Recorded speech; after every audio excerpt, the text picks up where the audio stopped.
morning, Cape Town. Sure, I know we have babies in the room, but really? Good morning, Cape Town. That is so much better.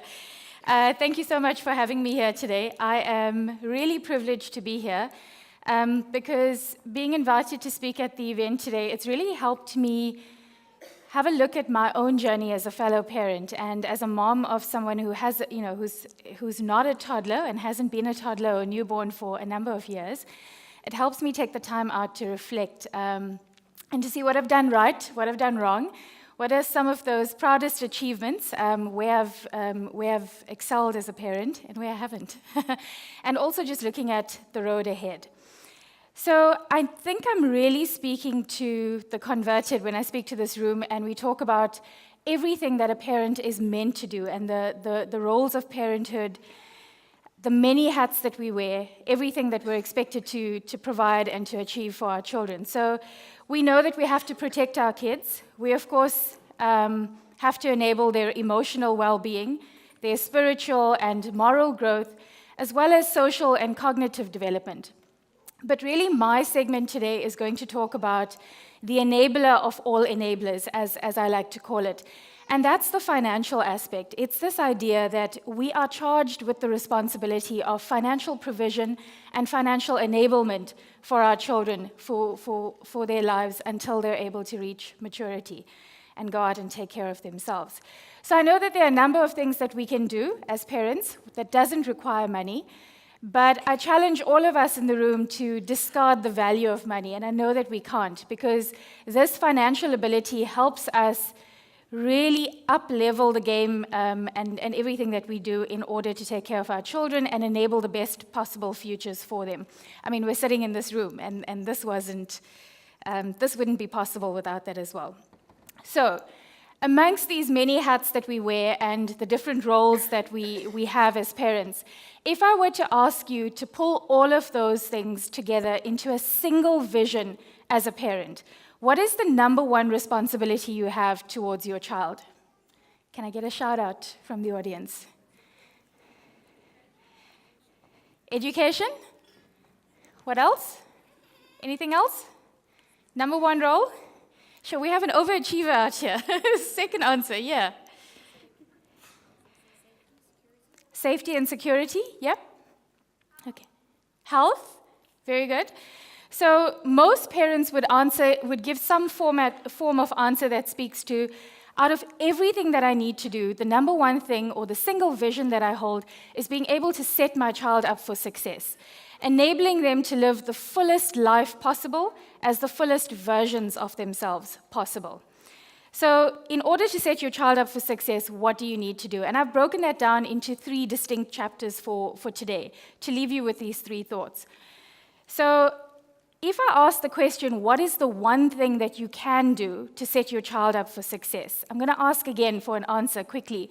The number one thing that you can do to set them up for success. Save? For what? For education? Okay, so you're not alone. This room, as well as many other rooms, the number one thing we all say is that if I can educate my child, if I can provide for their education, then I've set them up for success. And whilst that is incredibly valid, I would like to just, in chapter 1, have a look at that perception and discuss whether that's correct or not, or where education fits in the plan. So chapter 1 is the goose, the genie, a pot of money, and a sandwich. And we'll look at what that means to come.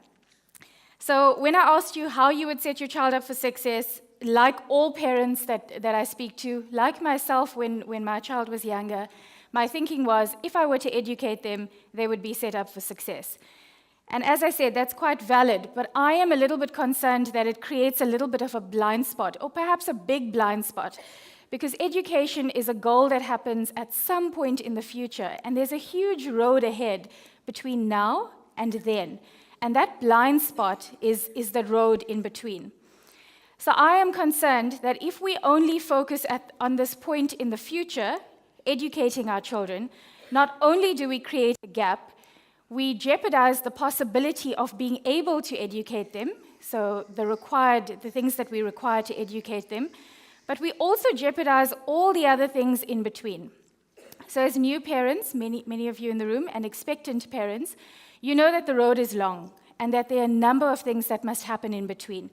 So my first step is to say, how do we make sure that the road ahead is paved before we start looking at the future road, the road that starts when our kids are 18 and 19 and 20, etc. So if we look at this road ahead and the period between now and then, there are a number of things that need to be taken care of. So you know this all too well. There are immediate needs like nappies and creams and wipes and toys and daycare, but there are also big, all-encompassing demanding needs. So things like being able to provide a home that takes care of the size of your family, having an extra room for your child. You know that this is not, we all know that these are not cheap expenses.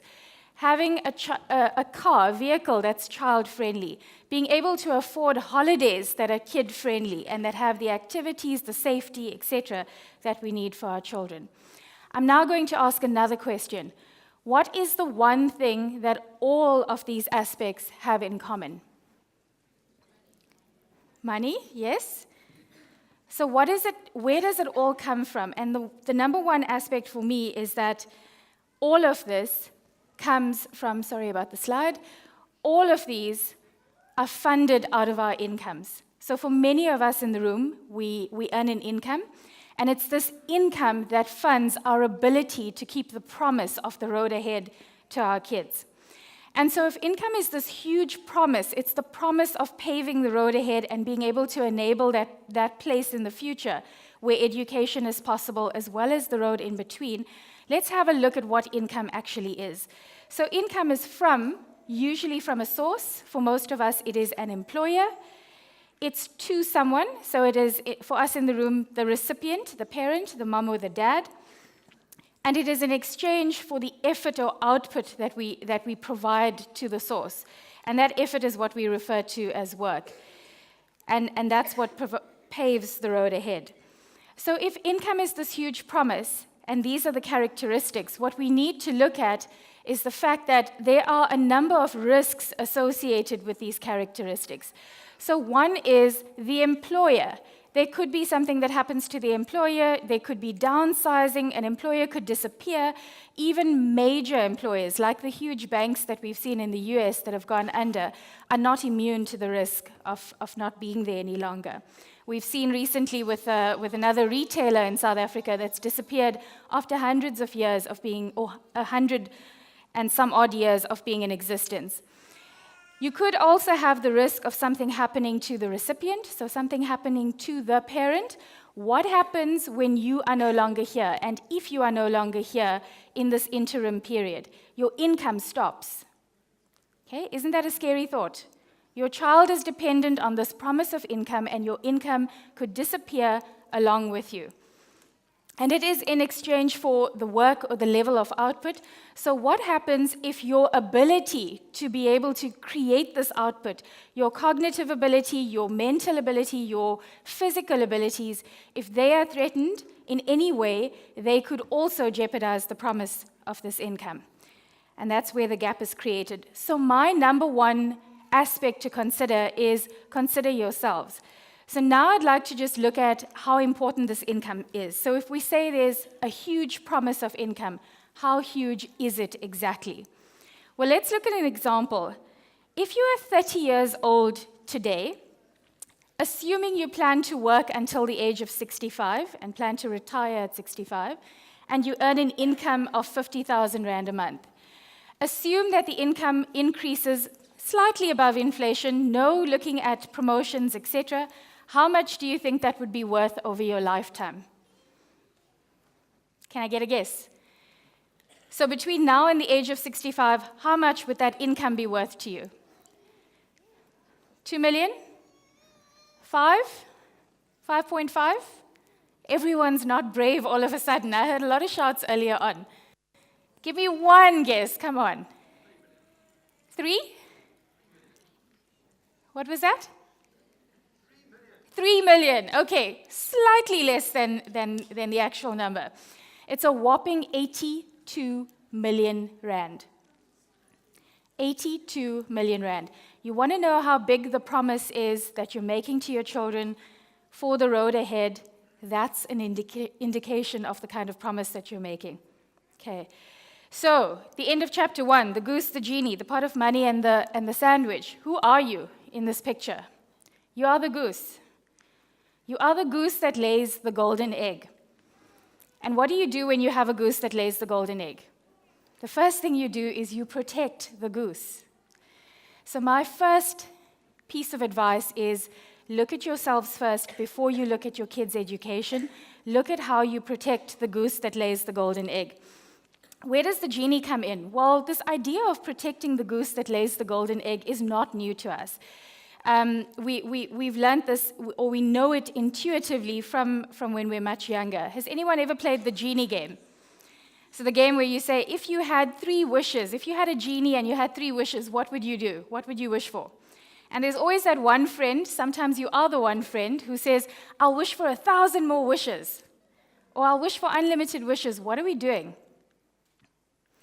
We are protecting something that we believe is at risk. I want the opportunity to have loads of wishes, and therefore I will guarantee it by ensuring that I have 1,000 more wishes. So this idea of protecting the goose that lays the golden egg is not new to us. It is quite instinctual to us. So that's the first part. The pot of money represents you because you are the goose that lays the golden egg. You bring the pot of money. So where does the sandwich come in? Well, if 82 million rand in this example is the value of the promise, it really puts in perspective the value of what we think are our most important assets. So things like our home or our pension funds that we intend to retire on, and we think a few 100,000 rand or even a few million is a lot of money. And it really now puts that into perspective. But what does your retirement have to do with your children and setting them up for success? It has a lot to do with it. So the question I ask is, are you a sandwich, and will you be a sandwicher? So we currently live in a generation that is known as the sandwich generation for good reason. Many of us in the room might be in that situation ourselves, where we are looking after our family nucleus, but at the same time, we have parents who we've got to take care of in some format through our income. For many of us, even if that's not our reality today, we know that at some point we will be called upon to help our parents in this way. So my plea to you is, if you don't want your children to face that same situation, take care of not just your income, ensure that your retirement is well looked after as well, or else you will set your child up for success only for them to be forced in their 30s or late 20s to turn around and start supporting you. So the question really is, how long do you plan to be this parent for? And when I say this parent, I mean this parent that cares greatly about the future of your child. So if you plan to still be that parent when your child is an adult and not want to put them in that position, don't be the sandwicher. Chapter 2, now that you've looked after the goose that lays the golden egg, your income, and you've looked after your retirement, now consider the things like education as the differentiator for success. And I'm always reminded of a quote by Wayne Gretzky, who is the US hockey player, who's known as the Great One. He was asked in an interview what his secret to success was, and he quite famously said, "I skate to where the puck is going, not where it has been." So when we talk about setting our children up for success, I really would like us to have the conversation around, where is the puck going? What does the future look like?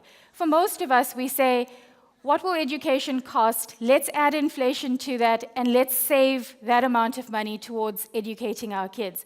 And that's really not, it really may not be where the future is. So if education is meant to be the differentiator, ask yourselves whether it truly will be a differentiator in the future. A few years ago, having a bachelor's degree would have set you apart. Currently, that may not be the case. In the years to come, will it be a master's? Will it be a PhD that you have to provide for in order to set your children apart? Or perhaps academic qualifications and academic success will not be where the puck is going. maybe from a global lens, the idea of being able to shift and adapt to different cultural contexts and produce value for a business in different environments, countries, and regions, maybe that will be where the puck is. So ask yourselves what the enablers are. Recent research has shown that for the first time ever in the last few years, professionals have not just moved the number of jobs over their career lifetimes, but have actually moved career tracks. So in the South African environment, even as heads of major corporations in South Africa, we have medical doctors who are CEOs, and we have engineers who are chief financial officers. Is that the kind of enabler you need to provide for, having multidisciplinary academic qualifications and experiences?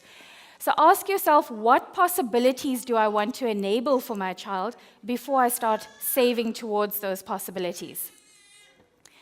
And once you've decided on that, the two major factors are time and contribution, and they have an inverse relationship. So the lighter you become on time, the lighter you get on time, much heavier must your contribution be in order to make up for the time that you've lost. So let's just take a look at an example. If you were to start as early as possible when your child is born, you might have a balanced amount of contribution that you're able to provide. If you waited just until halfway through, so assume you had 18 years, but you waited until the 9-year mark and then started saving, your contribution would have to quadruple. So you'd have to contribute 4 times more in order to get to the same outcome because you started halfway through. So the moral of the story there is you don't have to start big, but you do have to start early, and you do have to be consistent. Okay. And chapter 3, my final chapter, and this is where I start to sound a little bit crazy if I haven't already through the talk. So my daughter is currently at university. And for many years, from the time she was much younger, she's had a retirement annuity, which means I began planning for her retirement when she was very, very young. And as a result of that, when she was younger, she didn't really get involved. And as she got older, I started having the discussions with her around costing, around fund selection. What was the difference between interest and growth in the market, asset allocation, those things. And so she became very interested in how her money was being invested, where it was being invested, etc. And when she was younger, it was quite funny for her to think that she had a retirement annuity, because, of course, it must be because her mom's a nerd and she works in finance, so that's why she's stuck having to plan for retirement at age 8. But it's changed. So now, as a young adult, I see a sort of a sense of pride in the fact that she has a retirement annuity. Because she now knows that she's far more prepared as a university student than many of us that have been in the workforce for a few years already. And that's really the value of true long-term wealth creation for our children and intergenerational wealth transfer, the creation of wealth. So I'm going to show you an example to explain the impact. Assume that you educate your children extremely well around the importance of planning ahead. So they're born, and then at age 22, let's just say they went to university and then they started work at 22, they begin to start saving towards retirement because you've told them how important this is. And they save just 150 Rand a month, nothing too daunting, 150 Rand a month, and they increase that at 10% every year until they reach retirement. Again, no accounting for promotions and those things. Can I get a guess as to what that value would be at their retirement age, earliest retirement age at 55? Okay. No one's brave enough any longer. I've scared you away. They would have contributed 400,000 Rand over that term, but the value of their fund at 10% would look like 1.3 million. Okay? Huge amount. But now let's look at this example a little bit differently. So now let's say, instead of just telling them about the value, you yourself started saving 150 Rand a month for your child for retirement from the time they were born. But you said, I don't want to increase it. Old Mutual said I needed to just start early and start small. I didn't have to do a big amount. So I spent 150 Rand a month all the way for 22 years. I would have paid, or you would have paid, 39,600 Rand in total. Then, at age 22, your child takes over the retirement annuity at 150 Rand and carries on as they were meant to and increases it by 10% every year. Remember, in the previous example, the value was 1.3 million. How much do you think that's increased to here? Okay.